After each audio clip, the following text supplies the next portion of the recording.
Good afternoon, everybody. Thank you so much for joining us for today's webinar, Are You Making the Right Leadership Decisions? With Dr. Lee Newman. Dr. Newman's work centers on translating and applying psychology to help people optimize their performance in the workplace. He's currently serving as Dean of the School of Social and Behavioral Sciences and is directing IE Business School's initiatives in behavioral and positive leadership. Lee's work experience includes serving as an engagement manager for McKinsey & Company and as the founder and senior manager in 2 technology startups. He also has a PhD in cognitive psychology and computer science from the University of Michigan, an MBA and a master's in technology policy from the MIT Sloan School of Management, and a bachelor's degree with honors in engineering from Brown University. His research and teaching focus on cognitive biases in managerial judgment and decision making. So with that, I'm going to hand it over to Dr. Newman. Thanks, Mariana, and thanks everybody for being here. I just want to start off by just setting the stage a little bit with a short story, which I think for a lot of you, I imagine, who have MBAs, it might resonate a little bit. So after I got my MBA, and about 2 months before I started my job as a management consultant, I was sitting on an old school bus in the Amazon, trying to get from one jungle town to another. And I'd gotten there a bit early. You know, I'm American, and we do that kind of stuff. And I wanted to get a good roomy seat with a window for this long, hot bus ride. And I'm sitting on this completely empty bus. And at some point I realized that it was not going to be full and that I was going to get to sit alone with lots of space as I had wanted. And then an old woman gets on the bus with huge sacks of, I think it was fruit or who knows what was in the sacks. And she gets on, she comes down the aisle smiling and approaches me and then sits down right next to me on this empty bus and says something like, you know, hola, ¿qué hay? Which means basically what's up in Spanish. And there's me sitting there crammed between her bags, and the window, thinking, "What's up? This is an empty bus. Why are you sitting next to me?" And all those kinds of things. I'm sure you can relate to as frequent business travelers or in public transportation. We all have those kind of moments. And you know, at some point, maybe I was just kind of a self-optimizing young MBA at the time, but I had a kind of youthful realization, which was basically about just how differently different people can think about the same exact situation. And I realized at that time that so many of our actions, so many of our reactions, and so many of our behaviors are like reflexes, literally, that we just do without thinking. So this Ecuadorian bus experience and a few others like it during that summer traveling around Latin America was what got me interested in this kind of crazy psychology of how we judge other people, how we judge situations, and how we make decisions. And that essentially is the topic that I'm going to focus on today. Before we dive in, though, I want to just put a couple of questions to you, and if you would take out a pen and paper. I can't obviously police this from Madrid, but I'd like you to just take out a piece of paper, read this question about Penelope, and write down your answer. Okay, so hopefully you've got your answer. Let me just add one little question here at the bottom of the slide. So what I'm asking you is to read this little story about Penelope and then answer, you know, do you think she's a psychology major or an art history major? And then after you're done with that, I'd like you to just assess your confidence in your answer. So if you think you're certain that your answer is right, put down 100%. And if you have absolutely no idea and it's a coin flip, put 50-50. We're going to come back to it later, so feel free to jump in anytime. Now I want to just shift to another question. So this is what I call the married and looking question. So the question is, Stefan is looking at Anna. Anna's looking at George. Stefan's married and George is not. And what I want you to answer is this question. Is a married person looking at an unmarried person? And of course, it's a simple question, and you have 3 options. First option is yes, the second option is no, and the third option is that you can't determine. Okay, so we're not going to actually talk about it now. I'm going to come back to it later, but I just wanted to get those answers on paper so we can come back to it and use it in a fun way later. So let me just move on. So in terms of framing this, the workshop that I want to go through today, I think this is something that you're all familiar with. We all are facing immense pressure in the workplace. A lot of us, especially in crisis times, are being asked to do more with even fewer resources. We're experiencing hyper-competition not only in the markets that our companies are selling in, but also competition in the job market, competition even in our internal job markets for promotion within our own companies. And the constant change, change is basically the norm for anybody working in business in the modern workplace, and globalization and many other forces. So we're under a lot of pressure. We have to make quick decisions, often with limited resources. And what I want to focus on is this idea that we might be able to make those decisions better, especially under the kinds of conditions that I just described. And what I want to focus on is this idea of new thinking and new behavior. I have here a quote from a guy that's much smarter than I am, Albert Einstein, who basically says that we can't solve the problems, we can't address the challenges that we're facing by using the same kinds of thinking, the same kinds of problem-solving methods that we used when we created these problems and challenges in the first place. So the question is then, well, what kinds of ways of thinking are we going to use? And that's this kind of new ways of thinking that I want to focus on in the webinar. First, I just want to frame this idea of decision-making under the larger idea of what we call positive leadership.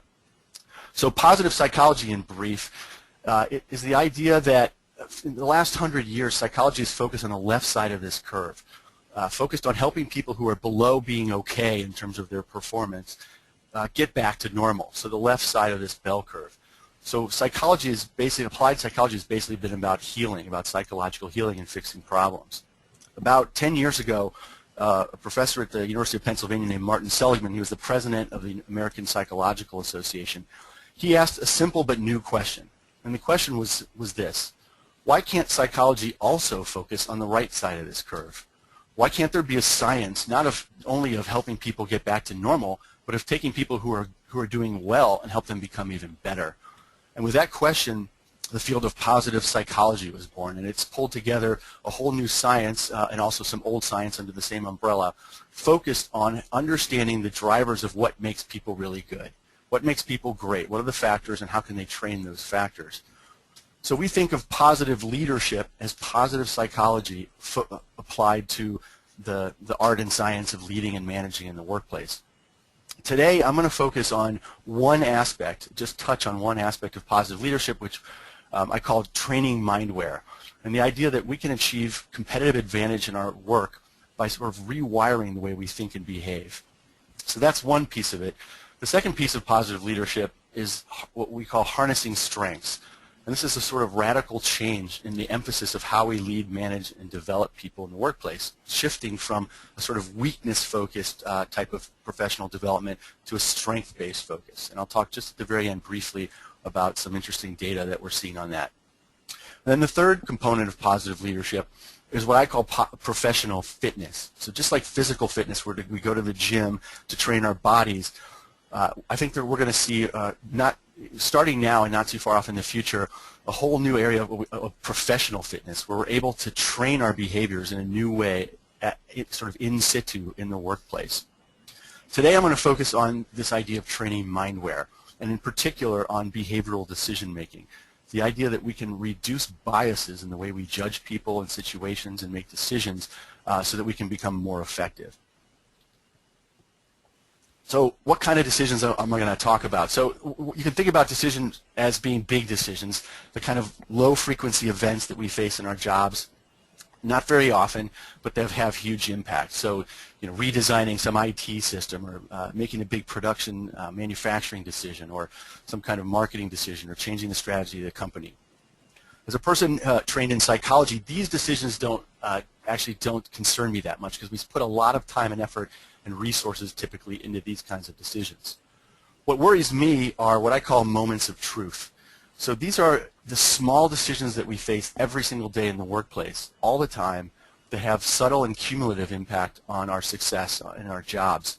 So these are things like I've got on the slide, like bringing it out, whether or not you bring an outsider into a design process, or trying to figure out who should attend a weekly meeting that you're trying to set up to make operations more efficient, or how you're going to get past emotions, someone that's pissed you off at work and you're in meetings, how you're going to get past those emotions.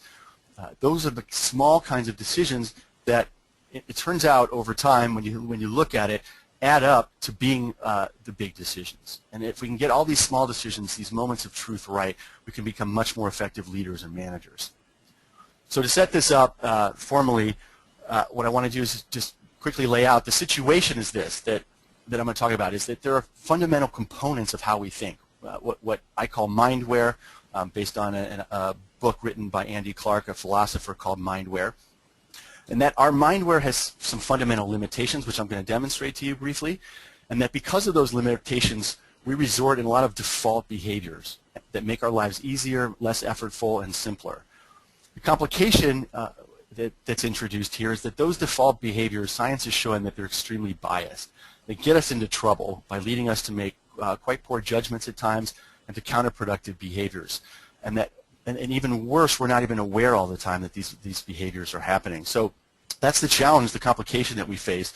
And the solutions are that we need to become more aware of these default behaviors, and that we need to learn some behavioral, what I call behavioral tweaks, small changes in our behavior in the workplace that can lead to high impact changes in the way we think and make decisions. And if we can make those small sort of behavioral tweaks, turn them into habits, then we can really have a huge impact on our jobs. So I'm going to cover this in three main themes. The first is understanding what this mindware is all about. The second is looking at one particular set of thinking biases that I put under the moniker of incomplete thinking. And then third, taking a brief look at some of these behavioral tweaks that we can use to do a better job. So first, I want to talk about mindware. So there's software, there's hardware, where our thinking has underneath it mindware. One component of that mindware is attention. So your spotlight of attention is literally like a spotlight. You get to move it. You can focus it on what I'm saying to you now. You can focus it on some of the things you've got to do at work today, on how hungry you are. You get to move it around. A second component of mindware is what I call the whiteboard, which you may know as short-term memory. So this is what allows us to think in real time, and it's where thinking happens. A third component of mindware is what I call the hard drive. So this is our long-term memory. So all of our work experiences, all the cases we might have done in business school or in undergrad, learning to do the things we do, and all the professional experiences we had on the job are on the hard drive. A fourth component of our mindware is the controller. So we have a lot of behaviors. We don't get to do all of them. We're not allowed to just walk out of meetings where we're upset and slam the door every time we want to. So the thing that helps us put down some less productive behaviors and focus on better behaviors is the controller. Then we also have a fifth component, which I call the habit factory, which is the thing that makes our life easy. It takes the things that we do all the time and automates them in a way that allows us to do them more quickly and efficiently in a very automatic sort of factory-style way. A fifth or sixth component here is the emotional system. Everybody is aware that we have emotions, and they impact our judgment and decision-making. And then lastly, there's what I call the social radar. The other people have a huge impact. Just simply the presence of other people in the room, the presence of other people in our thinking have a huge impact on how we make decisions. Today I'm going to focus on just a few of those. And I want to start with just a quick exercise. I'd like you all to close your eyes. Again, I can't police this from my desk here in Madrid, but literally close your eyes if you would. I'd like you to think of an elephant, to pull an image of an elephant in your mind. So hopefully everybody's got one. If you'd like, you can go ahead and share what color your elephant was in the chat box or the question box. Usually people say things like brown and gray and white. Occasionally I get pink elephants and blue elephants and a couple other crazy colors. A lot of gray. A lot of gray, a lot of brown. Right. So it turns out that in doing that simple elephant exercise, you just used pretty much all the components of mindware. So where did the elephant come from? Well, that elephant is a pattern in your long-term memory sitting on your hard drive. When I asked you to pull it out, where did it go? It went right onto your whiteboard, your short-term memory. When I asked you what color it was, you had to take your attention, your spotlight, scan that elephant in your short-term memory on your whiteboard to answer the question. And if anybody has ever had a difficult or scary experience with an elephant, if I put a lie detector type machine on your finger to measure micro sweating, I would have seen an increase in your sweat response and also your heart rate if you'd had an emotional past with an elephant. And probably you felt a little silly closing your eyes if you did it. That would be an example of the social radar. And probably there was no habit factory involved here unless you happen to work in a zoo or something like that, and the elephants are a common part of your life. So you just used you just used all of your mindware to do this little elephant exercise. Now I want to quickly do a quick test of your whiteboard. So what I need you to do is take out your pen again, get it ready. What I'm going to do is show you here a little demo, a little test. If I can pull it up, it's a little psychological experiment. Should be coming up now. So what you're going to see is a sequence of letters appear on the screen, and they're going to appear one at a time fairly quickly, although there may be some delay on the internet. And what I want you to do is not write them down, but I want you to try to memorize them using your whiteboard. So I need you to memorize each letter in the order that they appear. And when the list is done, there'll be a dot, and as soon as you see the dot, I want you to write down as many of the letters as you can remember. So your mission is to remember as many of these letters in order as possible. So here we go. Get ready.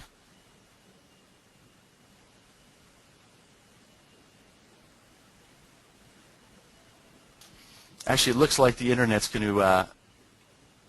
to make this not work exactly the way I wanted it. So what I'm going to do is actually read you the letters. So stand by with your pens here, if you would. And give me 1 second. So here we go. I'm going to have you read the letters, memorize the letters, and they are going to be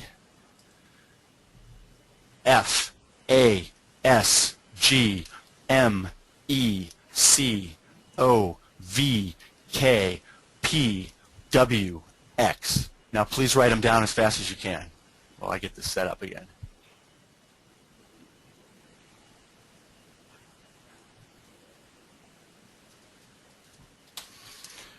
Okay, so hopefully you've written them down. So here's the right answer. Here's the set of letters I just read. And what I want you to do is just grade yourself, score yourself. So just count each one that you got correct up to the first one that you got wrong, and that's your score. So if the first one you got wrong was an M, then you got F-A-S-G right, and you got a 4. So if you're brave, go ahead and share your results in the chat box. People typically get somewhere between 3. Once in a while we get some 9s, some 10s. Looks like we got a 13. We'll trust the person that got a 13 that they really got it. I've never seen it before, to be honest, but I've seen 12s. So it looks like we've got things in the range of 2, 3, 4. Someone even got a 13. So what we just did is test your whiteboard. And what I wanted to show you by testing the whiteboard is just how small it is. I mean, think about this. The whiteboard is where human thinking happens, and most of you couldn't remember between 3 and 9 letters in order on that whiteboard. So that turns out to be a big problem, because in reality, we face these kinds of simple thinking processes on our whiteboard every day at work. So like this guy on the left who's thinking through a competitive scenario, he's thinking if we sell the product or we do this with the product, the competitors are going to have this reaction, which is going to cause a drop in price, et cetera, et cetera. Or maybe it's an interpersonal scenario like the one on the left, where you're thinking to yourself, all right, if I disagree with this person in the meeting, how is he or she going to react? What's that going to look like in front of the boss? So we go through this kind of case-based reasoning all the time, and we're doing it on a whiteboard where we can barely remember more than 5, 6, or 7 letters. So the whiteboard is extremely limited, and the takeaway here is that thinking is what we do. Is what we do as managers and leaders in the workplace, and we're extremely limited in our ability to do it because that whiteboard is really small. All right, now I want to do a quick test of the controller and the habit factory. The way this one's going to work is what I want you to do, and please see if you can follow the instructions. I can't police you, but what I want you to do is say this out loud as quickly as you can. When I say go, I want you to read the words on the screen from left to right, from top to bottom, as fast as you can, saying them out loud. Ready, get set, go.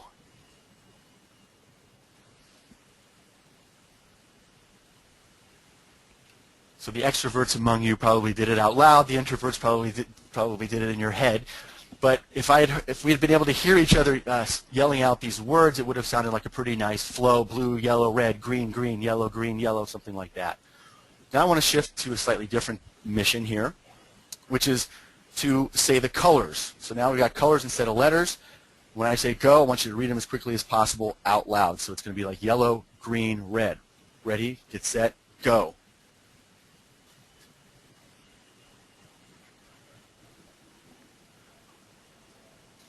Okay, so had we been together face to face, you would have heard it would have sounded very much like the last one. It would have sounded something like yellow, green, red, red, yellow, green, blue, yellow, and been reasonably fluid. Now what I want you to do is the same as the last one, but this time what we're going to do is say the colors again. So just to be clear, where the mouse is, this is yellow, green, red, red. This is the first row. So ready, get set, go.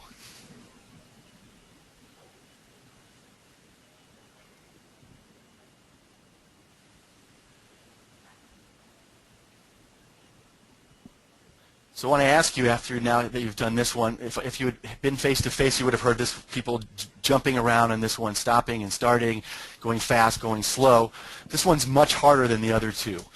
Why? Why is this one harder? Any ideas? If you have some, please chat them. So usually what people say is that this one there was some kind of conflict, that what you wanted to do was read the words. So you wanted to say blue, yellow, red, red, but your mission was to say the colors.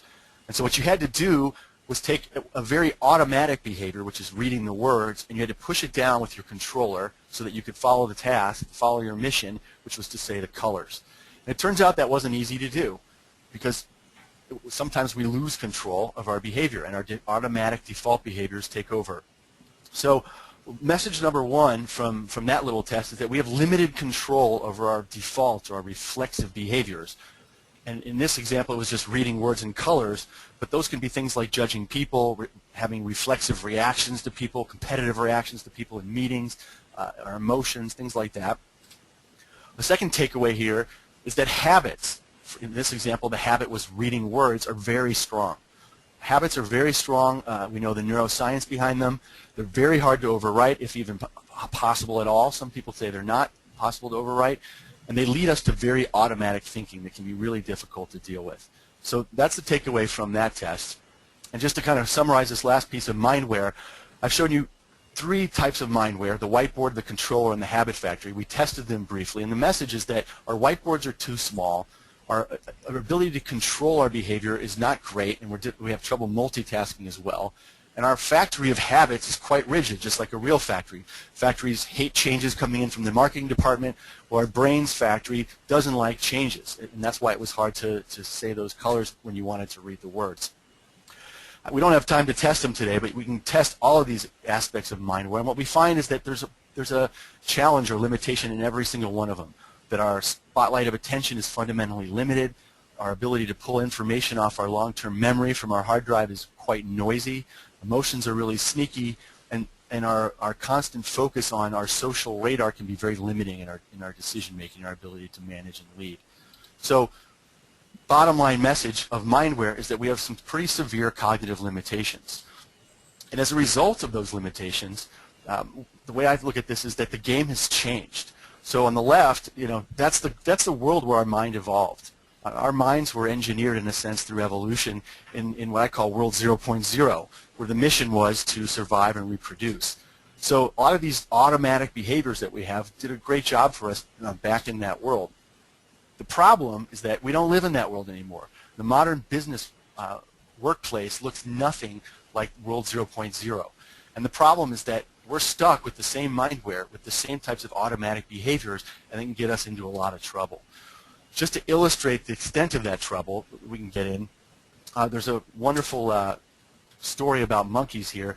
So there are a bunch of monkeys. This is not a story, sorry. This is an experiment that was done back in the 60s. So 5 monkeys were put in a room, and there was a banana put at the top of a small staircase, and there was an experimenter with freezing cold water. And anytime a monkey ran up the stairs to get the banana, all the other monkeys got sprayed with freezing cold water. So you can imagine what happens. Monkey 1 goes up the stairs, the other 4 monkeys get sprayed with freezing cold water. It doesn't take them very long, a few trials of this, and the monkeys realize that you shouldn't go up the stairs. And anytime a monkey tries to go up the stairs, the other ones beat him up. And so they learn this very automatic behavior, which is don't go after the banana or you get beat up. Then what's interesting, though, what happens is that the water goes away, and one by one, the experimenters replaced each monkey. So they put a new monkey who's never seen the water. Of course, the monkey goes running up the stairs to get the banana, and he gets beat up by the other 4 monkeys. So he learns pretty quickly you don't go up the stairs to get the banana. Then we keep replacing the monkeys one at a time, and each one comes in. The monkeys keep beating them up. And eventually, what we end up with in this room are 5 monkeys, none of whom have ever been sprayed with cold water, who all follow the same rule, which is don't go up the stairs to get the banana because you get beat up. And if you take a second to think about that, it's incredible. I mean, none of these monkeys have ever actually experienced the original cause of this automatic behavior, and yet it's become a social norm that is very difficult to break. What I want to argue is that this is monkey business, but in human business, in the workplace, this kind of stuff happens all the time, and it's unfortunate. So what I want to do is talk about one type of human business, monkey business, that relates to incomplete thinking. And I'm going to do this in 2 parts. The first part is this idea of how easily we accept what is a reasonable story or a reasonable argument without actually going through it enough. And so what I did is test you on something that I think will illustrate this. So I asked you a question about this married and looking problem, married and looking situation. Is a married person looking at an unmarried person? So get back out your notes if you would. And I think, Mirjana, you said that a lot of people were answering C. Is that right? Yes, for that one, a lot of C's. We had a lot of C's. Okay, so a lot of people said C, which is what I always see. I've done this with people ranging from college students all the way up to very senior executives and C-level executives. Just about everybody says C. You're looking at some data from my MBA students here on the chart. So most people say C. You can't determine the answer. Why? Because we don't know if Anna's married. And that really makes sense. If you don't have information, how can you possibly answer the question? It turns out, though, that that's wrong, that the right answer is yes. And the reason it's the right answer is because it turns out you don't actually need to know if she's married. Because there's only 2 cases. She's either married or she's unmarried in this very simple world. If she's married, she's looking at George, and the answer is yes. If she's unmarried, then Stefan's looking at her, and the answer to the question is also yes. So the answer is yes no matter which case you look at. And whether it's my MBA students on the left, or now I'm showing you a graph of some other young professionals, some entry-level professionals, 89% of them said you don't know the answer, or very senior managers. This is a group of senior managers from a large UK media company, 65 plus 18, 80-something% of that got it wrong as well. So why do we get this wrong? Because our whiteboard's small, and going through the reasoning of who's looking at who and who's married and who's not married actually puts that small whiteboard to test. And what we do when we're challenged with that test, we take shortcuts. And the simple story here was that we don't know some information, so we probably don't know the answer. We run that little story through our heads and realize it's a pretty decent story, and we run with it and answer C. So again, I showed you this before. This type of thinking where we have to reason quickly about a few possibilities is something that we do all the time. So that's an example of where we accept what seems reasonable without actually going through complete thinking. Now I want to show it in a slightly different light, what I call accepting the brief. So here's another problem, what I call the tennis problem. It should be coming up on your screen shortly. So take a look at this simple question, which is basically the scenario is that you play competitive tennis, you play a match every week, and you wonder whether you should basically practice the night before a big match or not. Okay, and so what I do, and when I do this in classes or in executive workshops, is people don't realize it, but they're doing it in an online survey. There's a blue group and a red group, and the blue group gets this question with the word winning in it, and the red group gets the question with the word losing in it. And of course, the question isn't colored the way it is for you. So the question is whether practicing the night before a match has anything to do with either winning or, for the other group, losing that match. And what I want you to think about is which of these 4 pieces of information do you need to answer that question. For example, the first one is information about every time that you do practice and win the next day. The next one is every time you do practice and lose the next day. It turns out the correct answer, which is not actually important for what I want to talk about, you need all 4 pieces of information to get this actually do this data analysis. It's like a correlation analysis. You need all 4 pieces of information. What's more interesting is that the 2 groups have actually quite different behavior. So you should see the data, which is, this is about several hundred people I did this with, the data I'm showing you. So it turns out that if you were in the blue group, so if you got the wording of the question that said you're interested in practicing the day before the match and winning the match the next day, then you overwhelmingly prefer the first option here, practice and win, the information about practicing and winning. Whereas if you were in the red group, where the only difference in the problem is that it had one word changed, but from a logical standpoint it's the exact same problem, those people overwhelmingly prefer the second option, which is practicing and losing. So it turns out that in a very simple problem, the way the question is worded, the brief, the mission that you're given, actually dictates how you're going to answer the question. So we face this kind of thing all the time in work as managers when we're giving briefs or missions to our employees, or as individuals when we're receiving briefs from our bosses. So here's one example where, a boss says to an eager young employee, here's a person that we're thinking about, Stefan, who has a pretty good CV, seems like a decent fit. Can you interview this guy and tell me what you think? So eager employee is going to go out with that particular brief and probably look for things that would make that person look like a good fit. They're looking for the positive things. Okay, and so the mental model there, that based on the brief that that employee is given, is what do I need to see to think we should hire that candidate? And what I want to challenge here is the idea that we're not thinking about alternatives. And the alternative here is to just invert it and think, what would have to be true that would make me think we should not hire that candidate?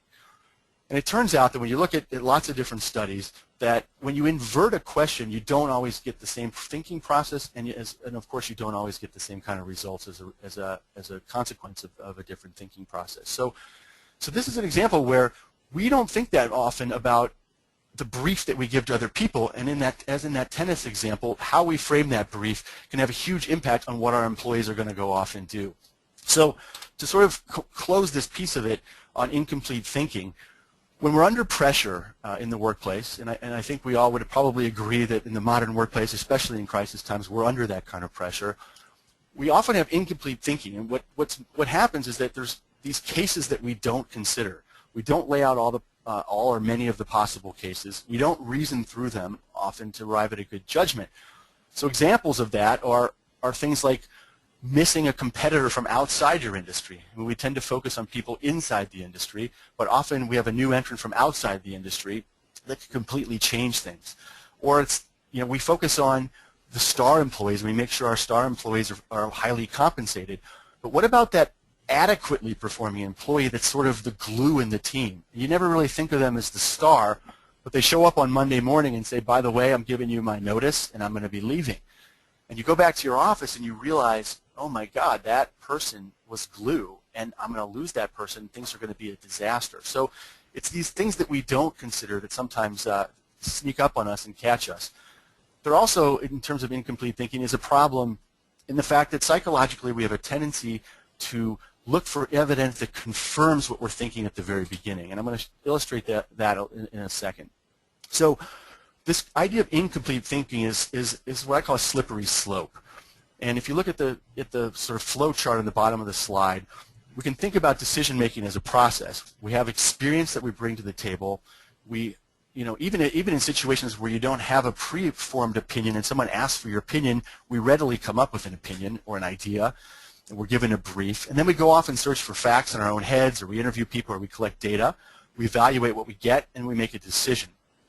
What I want to show you is that this is a very slippery slope, this process of decision making.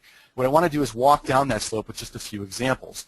So let's start. I've highlighted in red here in this flow chart the first part of the slope, which is experience and our initial ideas and opinions. So here's a nice example by Dan Gilbert from Harvard Psychology Department. He says, look, what do we do when we have an idea of what we want to weigh, and we get on the scale in the morning, we get out of bed, we get on the scale, we look down, and it's not the number that we wanted. What do? We get off the scale, we look at it, we think, you know what, I'm going to try it again, maybe it was wrong. We get back on the scale, thinking that it's somehow the number is going to be different.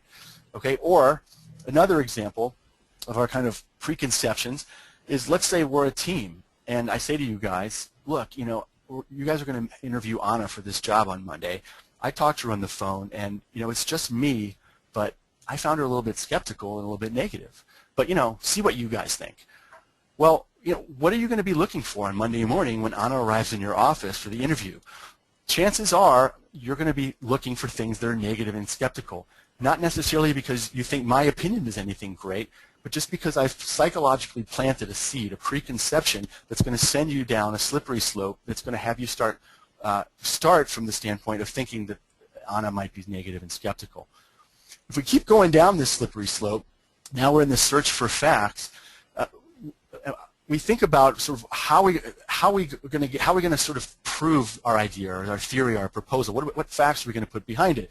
So where do we look? Well, a simple example, which I think is particularly apropos this week, is, you know, if you're a Republican, where do you go for information? You go to Fox News, you know, generally. And if you're a Democrat, you tend to go to MSNBC or the New York Times or whatever it is. And of course, you know, I'm stereotyping here, but I think most of us would agree that it looks something like this. And we rarely go across to look for information that we know might challenge what we're really thinking. We like to find information that confirms it. So again, we're moving down the slippery slope of incomplete thinking. And then as we continue down the slope, we tend to search for facts, and we tend to evaluate those facts in a biased way. So here's an example of an experiment that was done where a group of people, the ones I've shown in blue, are told that they want to interview somebody and test them for extroversion. And they can ask whatever questions that they want. And so we bring in random candidates, and these blue interviewers, they're not really blue, but for the purposes of explaining it, I'm making them blue. They ask questions. We also have another group of people, I'll call them the red group, who are told, we want you to interview these candidates and test for introversion. Okay, so introverted people, and you can ask whatever questions you want. All right, in the last part of this experiment, there's a panel of judges, and they don't know anything about these blue and red guys. They just know that they're people that are going to come in and ask interview questions of these candidates. And what the panel's job is to do is to judge whether or not that candidate is introverted or extroverted. Okay? So what happens? What's the result of this experiment? It turns out that for candidates that were asked questions by the blue group, by the blue interviewers, the judges ended up rating those candidates as being much more extroverted than the same candidates, or than candidates that were interviewed by people who were asking questions targeted towards introversion. So even though these blue and red groups weren't told to ask biased questions, they ended up asking biased questions to get at the mission that they were given, and it's apparent to impartial observers what goes on. So these interviewers end up getting the information that they want, but it's not necessarily going to be the right answer. So again, this is an example of how we ask the question determines a lot about the quality of our decision-making process. The last example here I want to show you is at the end of this slippery slope, and we're evaluating the information that we get. And this was another study, and for the purposes of explanation, I'll keep it with the blue and the red, which again is fairly relevant this week if you're from the U.S. But this was a group of people that were brought in. They were asked a bunch of questions. One of those questions was whether they support or don't support capital punishment. They didn't know anything about the study being about capital punishment. They were then put into groups, and it turns out the people who were for it were put into one group, the red group, and the people who were against it were put into the blue group. They were all given a giant chunk of reports on the efficacy of capital punishment, big studies with lots of data, and told to analyze it and come up with a summary opinion. Well, what do you think happened? It turns out that what happens is that the red group picked out all the information from those reports that supported capital punishment, and they took all the information that went against capital, all the data that went against capital punishment, and they came up with all the reasons why those studies were flawed. And the blue group did exactly the opposite.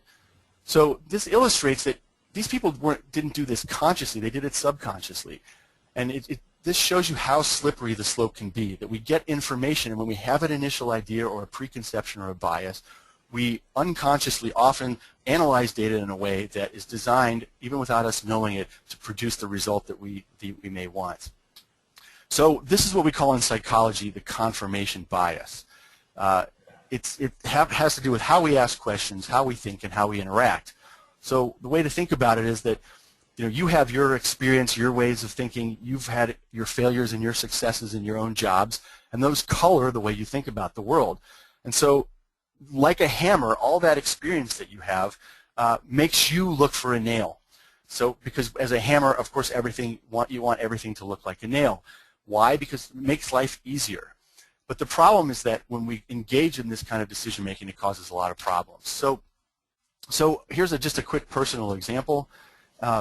I went through this slippery slope myself. I wanted to buy an iPad, and I was comparing it to a Samsung Galaxy tablet, but I really kind of wanted the iPad. So what did I do? As a kind of person with an engineering background, I went out and analyzed all the reviews, and I got things exactly like you see here on the slide. So I saw a review that said the iPad is a brilliant device. It's amazing. And I thought, yep, this is what I was thinking. Then what happens? I get a negative review, like the one below it, that says this person is saying, well, it's okay, but the screen is a little fuzzy and the camera's a joke. Well, how do I analyze that?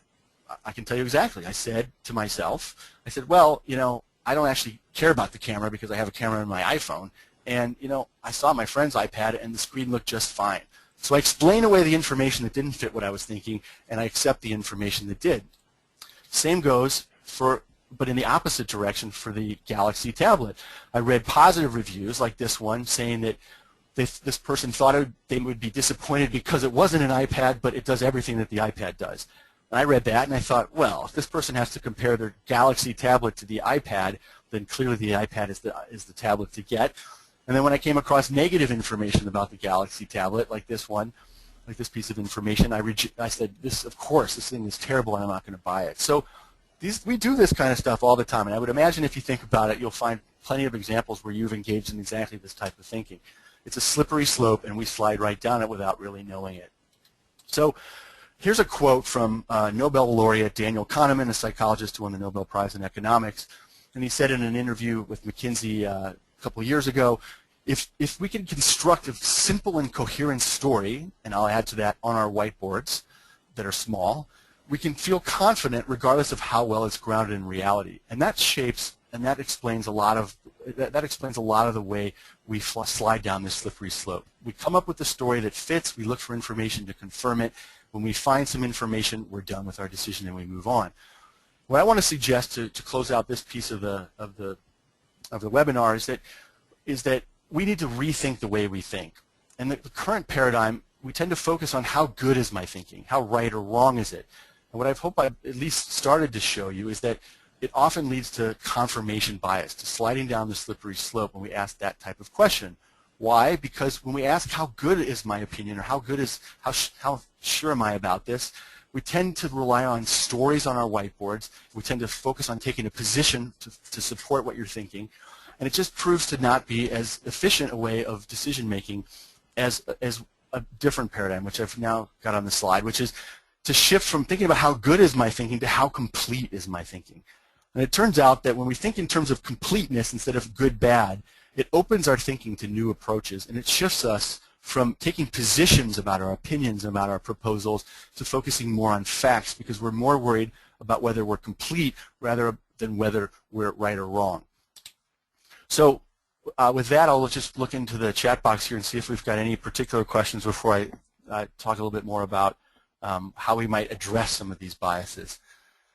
Just one question: how do you manage the situation if you don't know seeds are being shared? Whether in an interview, you need to know the seeds. So it's an interesting question. So how do we, in a sense, prevent ourselves from having these psychological seeds planted?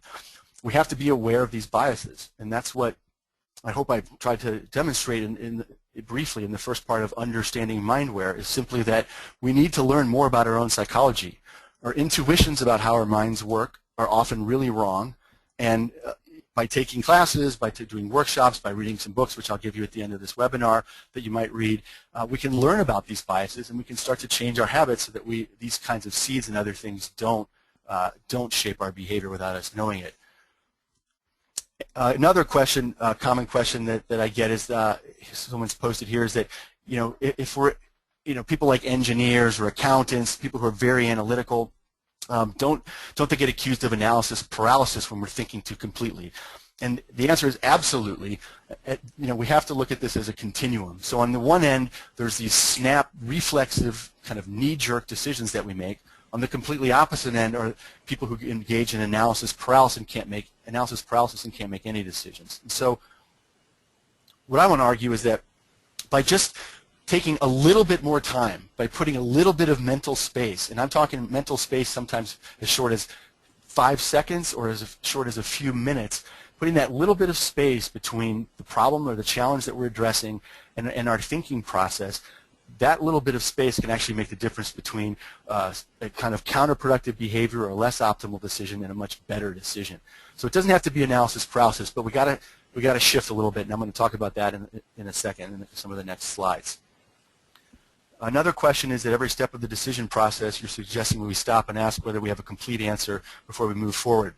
I am suggesting that, but again, I'm not suggesting complete, meaning generating 100 possible paths that could be taken to the question of who should I invite to the new marketing meeting I'm setting up. Okay, so again, on this continuum, on the one end of the spectrum, I'm sitting in an airline terminal. I've got 1 minute before I board, 5 minutes before I board, and I'm trying to figure out who I should invite to this new marketing meeting I've got set up. And I dash it off on my BlackBerry. It's what I call a BlackBerry decision. I take 10 seconds, I invite the obvious people to the meeting, I send out the email, I get on the plane.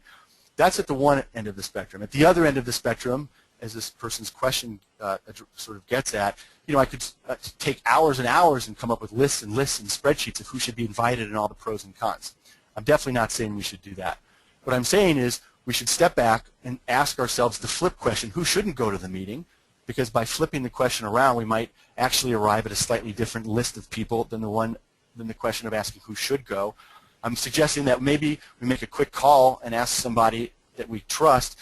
Tell them I'm thinking about inviting these 5 people. What am I missing? And have that person give me some input, because I'll show you in a minute. That's an interesting tweak to behavior. So the short answer to that is we got to be somewhere in between analysis paralysis and just making knee-jerk BlackBerry type decisions. So I want to move forward now to get to this next piece, to suggest this idea that we need to change our thinking from the reflexive type of BlackBerry decisions that I just described to more thoughtful decisions that are a bit slower, a bit more effortful, a bit more analytical, but not much. Okay, so what are some examples how we can shift our thinking from that reflexive system on the left to the more thoughtful system on the right? Well, one simple one that I'm sure a lot of you have seen is De Bono's 6 thinking hats, which is a very simple technique where you and your team, basically when you're making a decision or brainstorming, go through each of these hats. Some are fact-based, some are based on emotion, some are negative, some are positive. You put on the hat, you brainstorm, or you try to think about the decision from the perspective of that hat, and you try to go through all of them to change your viewpoint and make sure you don't slide down the slippery slope. Another technique, which I teach in my workshops, is what I call finding the flip. So flipping means just inverting the problem. So we can flip the brief that we get. We can flip the initial ideas that we get. So instead of taking my suggestions about Anna being negative and skeptical, you could say, well, I'm going to look for everything that I think might be positive about her. You can flip how you search for facts and actually go to sources that you know might challenge your thinking, but go to them anyway and try to analyze them with an open mind. And you can certainly flip your evaluation of the fact by asking yourself not what's right about the data and how it supports what you're thinking, but how might it go against what you're thinking? How might it disconfirm your proposal or your opinion? So I want to get to a Penelope now. I asked you to analyze this little question about Penelope, whether she's a psychology or an art history major. And a lot of people, when they answer this question, they focus on the stuff now that I've highlighted in red, which should be coming up on your screen. They focus on the fact that she's impractical, she speaks multiple languages, she's emotional, she wrote a poem, she knows calligraphy, and typically, looks like a lot of you were 50-50. Typically what we see is that overwhelmingly the majority of people say she's an art history major. Why? Because those people tend to associate those words I've highlighted in red with the typical or stereotypical art history major. And when you ask people's confidence, they typically have very high confidence, 80, 90+% confidence. But it turns out if you actually before giving people their own data on this, if you actually make people flip the problem and say, ask them to come up with their initial idea, which is usually art history, and then you say flip it. What they do is they go in and they say, well, could a psychology major be impractical and sensitive? And they think of examples they know, and they say, sure. Do they know anybody who studies psychology who speaks multiple languages? And usually the answer is yes, I do know some of those people. Could a psychologist possibly write a poem? Absolutely. And what happens is a lot of people don't change their answer. Most people still tend to think the person looks more like art history, but their confidence goes down close to 50-50. So by simply flipping problems around and putting that extra sort of space in between our thinking process, we're not in analysis paralysis. We've taken an extra few minutes, we get much better answers. There's another technique which I'm not going to get into because we're running out of time, but it's called a pre-mortem analysis. I've got the citation for it. You can go to the HBR blogs and get a preview of it, and you can get the two-page. You can buy the two-page on Harvard Business Review site called Performing a Project Pre-Mortem. But basically the idea is kind of like a worst-case analysis, but you force your team to assume that a project you're working on is an absolute failure, and then they try to come up with every reason why the project died. And it turns out it generates more ideas than a classical worst-case type analysis process. I'm going to skip that slide and go right to another thing which I suggested when I described the BlackBerry decision on who goes to the marketing meeting is to have a panel of critics, to not make decisions all on your own, but to establish a group of people who typically don't agree with you. Not the people that always agree with you, that share your ideas, but the people who kind of rain on your parade. Put them on your panel of critics, and they should be your go-to people to help you think through whether you're making good, quick decisions, like the decision about who goes to the marketing meeting. And it's these people that are going to uncover the potential political gaffe that you make by not inviting somebody or inviting somebody that shouldn't be there. Another technique that you can use to do better decision making and make better judgments is to, as a manager, to change the way you deliver your briefs to the people that work for you. So you can try to give more neutral briefs. It's not easy, but you can try. You can try to introduce competing briefs. So split your team into two, have one half of the team try to kill the idea, the other half try to save it. And when you use this technique, you tend to get much better and more comprehensive results than if you just say to people, I'm thinking that we should launch product A, and I'd like you guys to go out and put a business case together and see what you think. Because there you're going to get people who want to confirm product A, and you're not going to get as much data against product A. The last way you can craft the brief is to delegate it. Instead of you giving the brief, define the problem for your team, let them come to an agreement about specifically how to define it, and then propose their own solutions. And that gets around the problem of biased briefs that lead to biased behavior. Another technique, which I'm not going to get into at all, but it's starting to be a pretty big deal, and it's made it into the business mainstream, is mindfulness. The practice of basically learning how to focus your spotlight so that you can control it more and be more focused in your attention. And it turns out that has huge benefits on our ability to pull ourselves out of particularly emotional situations, but any decision-making situation, and make better decisions. Lastly, we can get around reflexive default decisions, these kind of quick decisions that we make, by introducing a little bit more evidence, a little bit more inquiry and analytics into how we make our decisions in our teams and in our organizations. Here are 3 articles, 2 from Harvard Business Review, 1 from the Sloan Management Review, that I think do a really good job of illustrating the ideas of evidence-based management, about inquiry versus position-based decision-making styles in teams. And the third one by Hopkins and Brokaw, a wonderful short case study about a company that used analytics to get around the problems inherent in making intuitively driven decisions. So takeaways. We talked about positive decision making, positive leadership. In particular, I focused on training mindware and on behavioral decision making, how we can reduce bias and make better judgments and decisions. But I want to briefly just touch on these 2 other topics, harnessing strengths and professional fitness. So it turns out there's a new, as part of this new psychology of positive psychology, there's a movement towards emphasizing strengths in the workplace. And there's a growing body of scientific studies showing that when you in a company focus on developing people's strengths and using people's strengths in your teams, that people feel more positive about their work, they become more engaged in their work, they develop better work relationships, they find more meaning in the work that they're doing, and they feel more accomplishment. So you could put that under the moniker of PERMA, which is a sort of acronym by Martin Seligman in his book Flourish. And it turns out that when people are in that mode of PERMA, that they can achieve extraordinary results. So in the January-February edition of Harvard Business Review, there was some great new data, emerging data on what happens when companies focus on these positive methods. And it turns out the data is looking pretty good. It's new, but it's looking pretty good. So you can see here that in terms of performance, whether it's blue-collar or white-collar workers or white-collar professionals, big increase in performance. Happier employees are more productive and have higher sales. They're more creative, and they're more engaged in the work that they're doing when they provide social support to other people. So harnessing strength, I think you're going to see, is a big new movement in how we do professional development. A second piece is what I call professional fitness.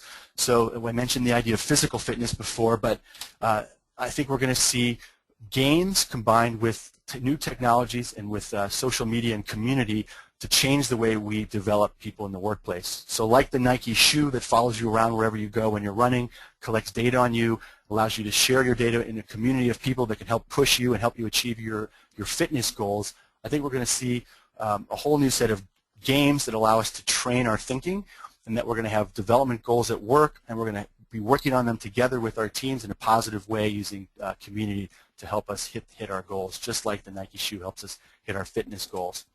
So to explore further, I want to leave you with a couple of books that you might consider reading. Here are 3 books that help you explore mindware. The first by Daniel Kahneman, the Nobel laureate, called Thinking Fast and Slow. Another book called The Power of Habit by a New York Times journalist who did quite a lot of his scientific homework, so I can say that he did quite a good job of grounding a very fun read in good science. And then a third book on mindfulness and how we can train our mindware and our thinking by Williams and Penman. If you're interested in the strengths, which I didn't really get to talk much about, and you want to read more about it, again, you could go to the Harvard Business Review Jan-Feb edition of this year, the title of which was The Value of Happiness, How Employee Well-Being Drives Profits. So this stuff is making it into the mainstream.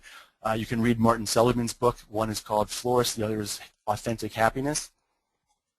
And there's also a slightly more academic book on positive psychology in general by Peterson.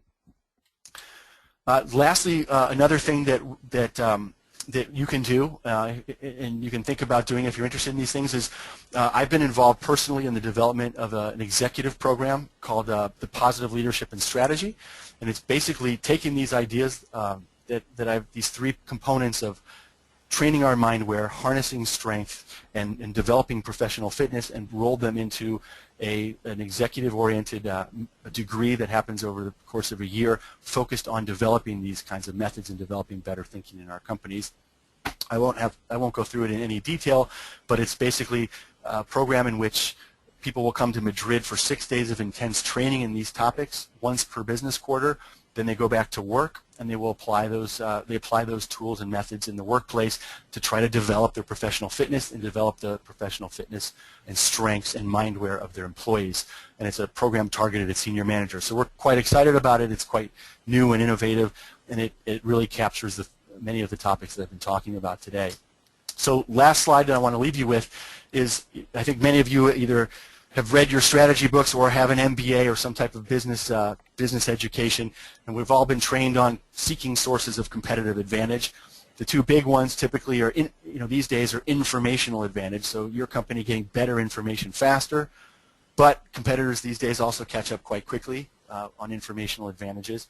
We also focus on operational advantages, somehow developing the ability to deliver products and services and value better than our competitors. But again, things are copied quite quickly today in the world of hyper-competition. So it's not clear to me that we certainly want to go after those types of competitive advantage, but they don't last very long. What I want to argue is that there's a third type of competitive advantage, what we might call a behavioral advantage. And the idea here is that if we can change the way we develop ourselves and our people, along the lines of what I've talked about today, that we can develop essentially a culture of better thinking and deciding in our organizations. And if we can do that, if we can have better decision making and better thinking at all levels within our companies, that is an advantage that is extremely hard to copy, extremely hard to copy. It's also not easy to do, but if you can do it, it's a form of really sustainable competitive advantage.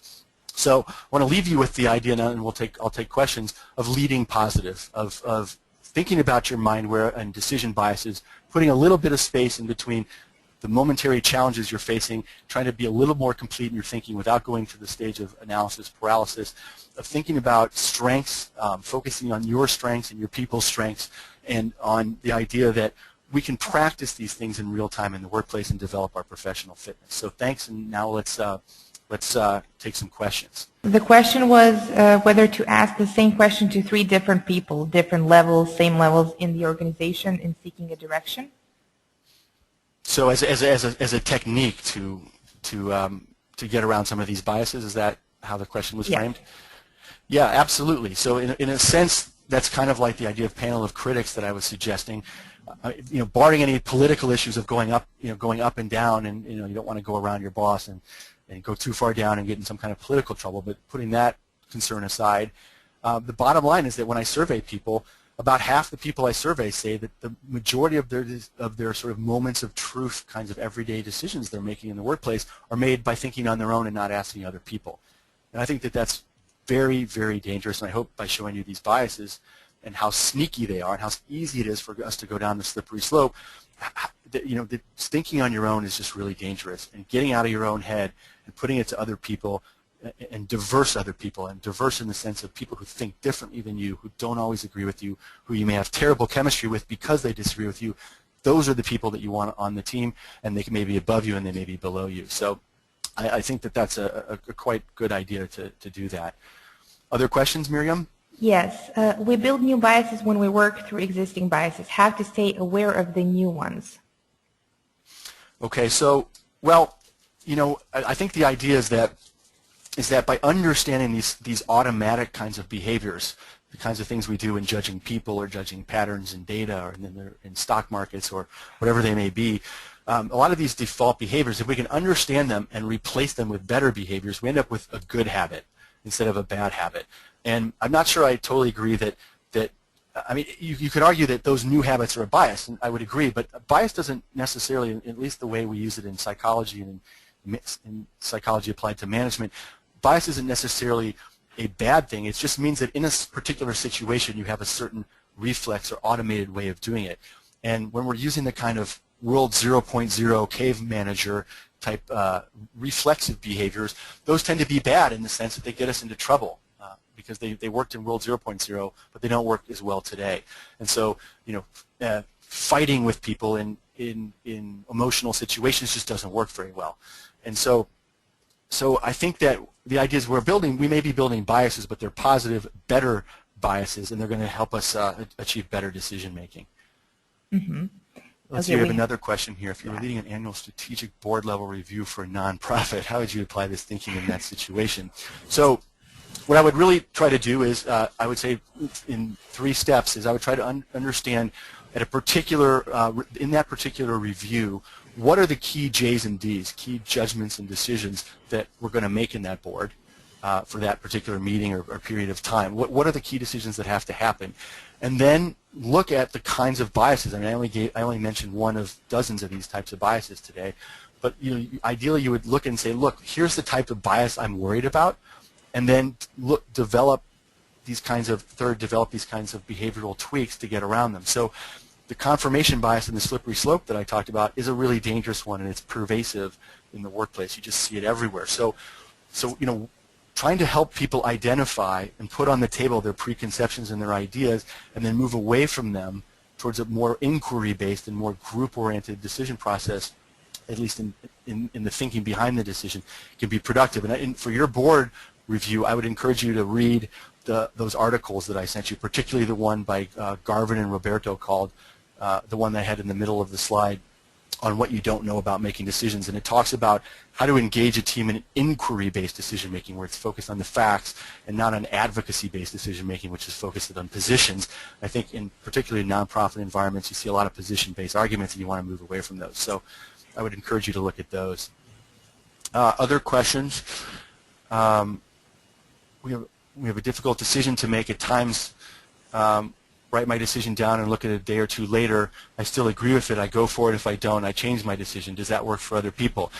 That's exactly the idea of mental distance. I mean, you're putting a few days of distance.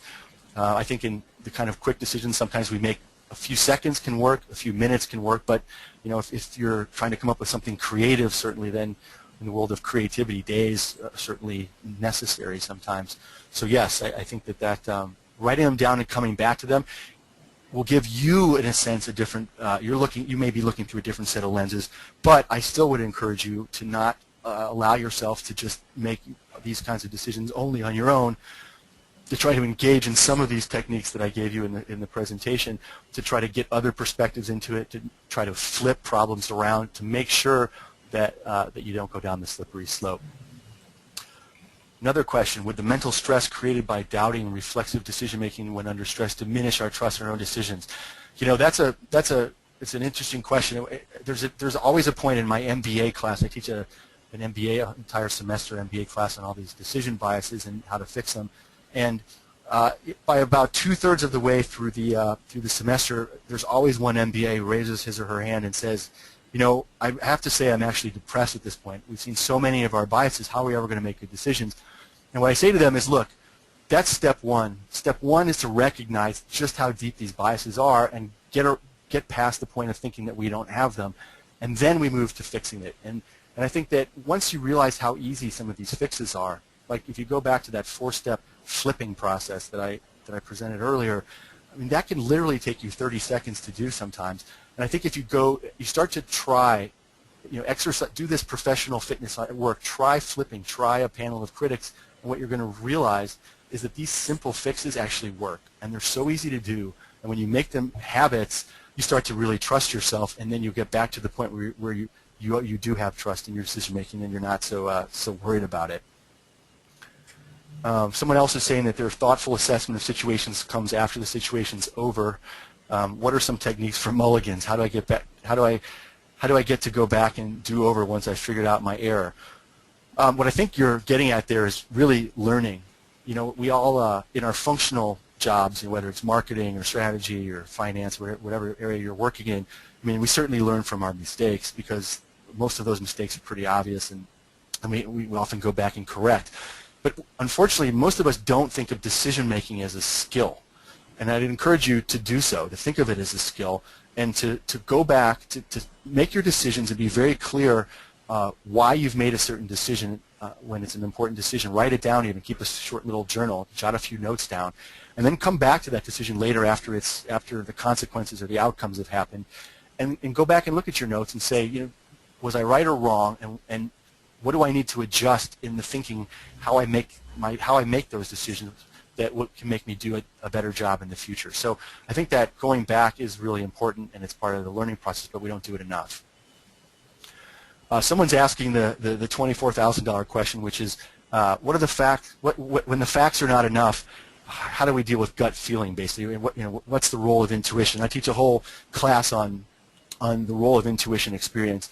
I'm very biased, and I'm going to admit my bias to you that I'm quite against intuition as a basis of decision making, but it really comes down to how you define intuition. And so if you have to make a very, very quick decision in a matter of seconds, then you just don't have time to do any of this kind of stuff. Then you go with your gut. But in general, I think that, and I could prove it to you with tons of examples and lots of great scientific studies showing that there's so many influences in what determines what we think is an intuition. Some of them are real in the sense that I have an intuition that's based on some real experience I have on my hard drive, but because I don't have access to that hard drive in a kind of conscious way, I have difficulty making explicit why I'm about to do something. I can't relate it to my experience, but I just think it's what I should do. That's a good kind of intuition because it's based on something.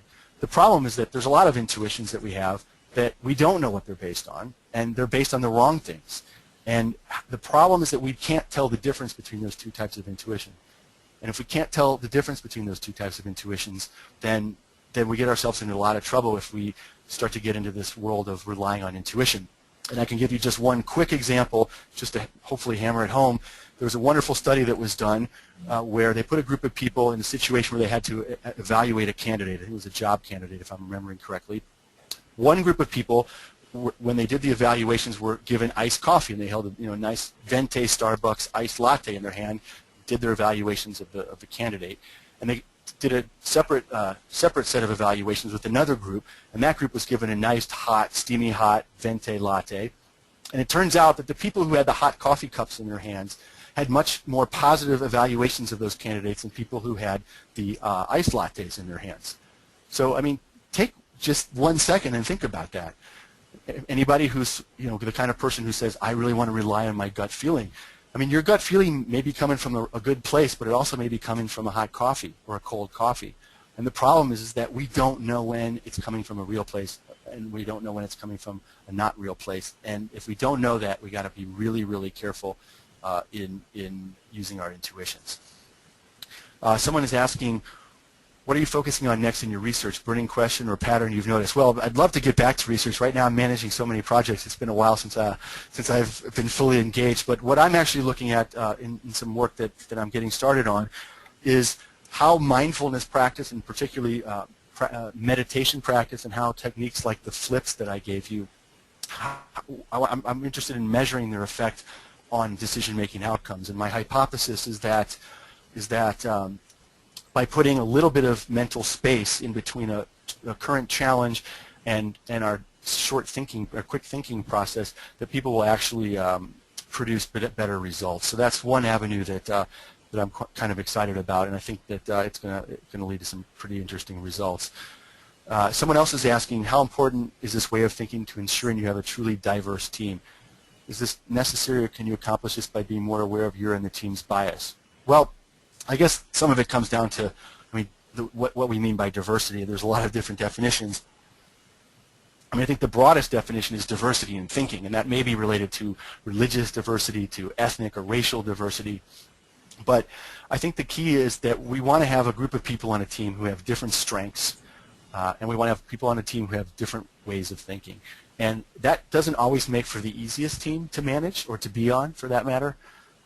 I think we all have been on teams where there's just people with fundamentally different, you have a European, a South American, a North American, and an Asian on a team, and different styles, different assumptions can make life really difficult, but it can also produce much better results. So I think it's absolutely necessary to have diversity in thinking to get around these biases. But if you say to me, I've got an in-place team, I can't change the team, so how do I achieve these kinds of better results? Then the answer is what you're suggesting, which is to learn about these decision biases, to engage in informal or formal training of your team, so that you guys can label these biases as a group and say, all right, hey guys, I think we're going down the slippery slope and committing confirmation bias, and let's not go there. Let's try to change the process and do this in a different way. So that would be my solution for an in-place team that you can't change in terms of diversity. Okay, perfect. Well, thanks so much, Dr. Newman. The presentation was absolutely amazing. I know for sure that our attendees enjoyed as well. I would just like to let everyone know that if you do have any questions, because we need to wrap up, if you do have any additional questions, you may email Dr. Newman directly. The contact, the email address is on the slide. And we will also make sure to follow up with the recording, audio, video. So you will have everything in your email along with information about Dr. Newman and IE Business School. And I would love to thank you all for attending. And if I could just add one other thing, I do want to encourage you to email me. It may take a couple days sometimes to respond, but I'm happy to answer questions and provide resources and thoughts about what you might read if you have a particular problem. And also, I love stories from the field. And if something from today, you've seen it in either your decision making or in a team decision that you've made recently, and you're willing to just share with me a vignette of that story, I love that, because some of those vignettes prove to be really, really useful when I teach MBA classes. And of course, I would sanitize it and not use any of your personal information. But if you're willing to share sort of stories from the trenches, that'd be most welcome. Thank you. Perfect. Thanks so much, Dr. Newman, and thank you all for attending the webinar tonight. Have a good rest of the week. Thank you very much.